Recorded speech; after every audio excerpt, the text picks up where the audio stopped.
Hey guys, Angie B here with today's vlog, and today's vlog topic is Sir Terry Pratchett. Now, I may get a little emotional in this vlog because Terry Pratchett means a lot to me, and I wanted to say some things about his diagnosis with early onset Alzheimer's, and so apologies if I get a little bit wibbly, but Terry Pratchett means a lot to me. Terry Pratchett, if you don't know, is an amazing humorist and satirist.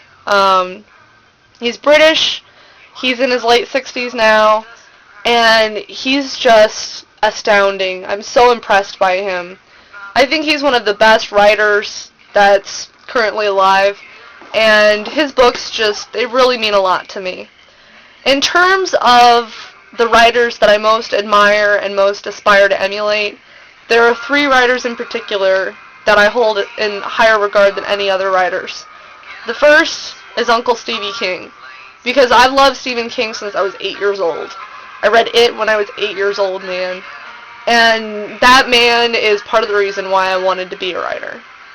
Number two on that list, Sir Terry Pratchett, because his writing just seems so effortless and so clever and so witty and yet so deep. He writes fun books, but they have such huge, deep morals and messages to them, and I wish that I could achieve such greatness. And the third is Neil, Maid of Awesome Gaiman, because the man is he's a wizard. He is a wizard from a different dimension that weaves dark magic with words, and I love him. I love reading all of his work. And of course, this brings me to one of my favorite Terry Pratchett books, which is Good Omens, which he co-wrote with Neil, Maid of Awesome Gaiman. If you've never read Good Omens, I really, really, really strongly encourage you to go out to a store or go to your library and pick up a copy. Because this book, every single person that I've ever talked to who's read this book has nothing but good things to say about it. It's a humorous take on the apocalypse, and it's got tons of goofy stuff in it, and it's inherently British, but it's also extremely deep and extremely philosophical, and it really makes you think. And I think that's because both Neil and Terry do such a good job of making stories that are darkly beautiful, ridiculously hilarious, and also extremely powerful. This is a powerful book. It's really funny, and it has its extremely goofy laugh-out-loud moments, but it's a deep book. So check out Good Omens. It's got great commentary on the Bible, on human nature, on the issue of making a choice and doing what you love, and it's a really good book. So, Terry Pratchett. I think Terry Pratchett is one of the best living writers because he takes stories and he sets them in really recognizable fantasy places. He uses characters like witches and vampires and werewolves and goblins, and he takes these stereotypes and he takes these extremely recognizable cliches or expectations, preconceived notions, and he turns them all on their head. You start reading this book, and you're like, oh, this is a fun fantasy. It's goofy, it's got hilarious characters, witty dialogue.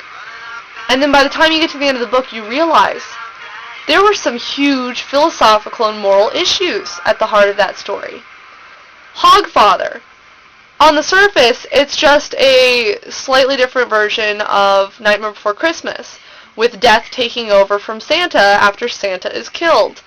But by the end of the book, you realize it's about how people need small lies, small flights of fancy to believe in and to hold on to in order so that they can believe in the bigger concepts, the bigger lies, the bigger things that are unsubstantial and may not even really exist. Things like justice and hope and democracy.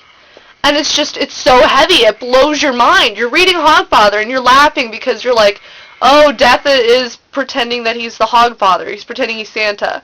And you've got Albert, his grumpy, servant who's drinking all of the booze and eating pork pies, and then you've got Death's granddaughter Susan, who's facing off against the maniacal, crazy, but amazing villain Tiatima, which I know Colleen agrees with me that Tiatima's amazing. And in the midst of all this goofy stuff, with tooth fairies and puppies and little kids behaving very Britishly and all these goofy things, you've got a huge message about the importance of the insubstantial. And it's amazing. You get to the end of the book and you're like, holy crap,